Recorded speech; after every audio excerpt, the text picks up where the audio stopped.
ব্যবসা সহজীকরণে VAT tax সহ সব লাইসেন্স দেয়া শতভাগ অনলাইনে করার দাবি জানিয়েছেন ব্যবসায়ীরা। লাইসেন্সের মেয়াদ ৩ এর পরিবর্তে ৫ বছর করার দাবিও তাদের।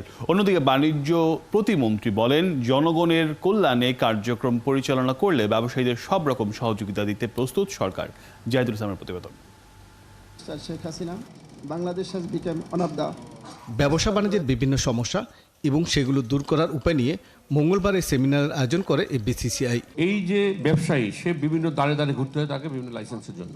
স্বাগত ভাষণে সংগঠনটির সভাপতি অভিযোগ করেন, সরকারি সেবা ও সনদ পাওয়ার জটিলতার কারণে ব্যবসার খরচ বাড়ে। দীর্ঘসূত্রিতা হয় এখানেই আমাদের প্রশ্ন, এবং ইজ অফ ডুইং বিজনেস করতে গিয়ে এই ওয়ান স্টপ সার্ভিস যেভাবে ভিডিও করেছে সেখানে আমরা মনে করি অন্যান্য জায়গায় সে একই রকমের ব্যবস্থা হবে, এবং ব্যবস্থা হলে আমাদের ব্যবসাটা হবে।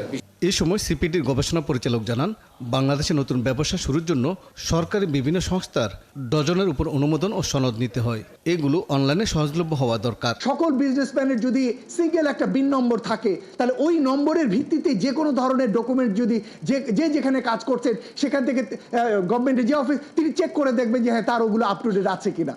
ওয়ান স্টপ সার্ভিসের ক্ষেত্রে বিডা গুরুত্বপূর্ণ ভূমিকা পালন করছে। এগুলোকে এটার অধীনে আরও বেশি সংখ্যক গভর্নমেন্ট অফিসকে কিভাবে দ্রুততর সময়ে ইন্টিগ্রেট করা যায়, that is also very very important to look at. বাণিজ্য প্রতিমন্ত্রী জানান, দেশে ক্ষুদ্র ও মাঝারি খাতের উদ্যোক্তাদের জন্য ব্যবসা সহজ করার উদ্যোগ নিয়েছে সরকার। তবে সেবাগুলো পেতে ব্যবসায়ীদের সৎ হতে হবে। আমার দুয়ার আপনাদের জন্য খোলা, বিকজ বাণিজ্য না থাকলে বাণিজ্য মন্ত্রণালয়ের কোনো অস্তিত্ব থাকবে না। ব্যবসাগুলি যাতে সহজে করতে পারে, ইনকর্পোরেশন থেকে আরম্ভ করে সবকিছু কিন্তু আমরা সহজ করার ব্যবস্থা করতেছি। বাণিজ্য প্রতিমন্ত্রী বলেন, সক্ষমতা প্রমাণে ব্যবসায়ীদের নিজ উদ্যোগেই কমপ্লায়েন্স হতে হবে। আপনার কমপ্লায়েন্স আপনাদেরকে করতে হবে।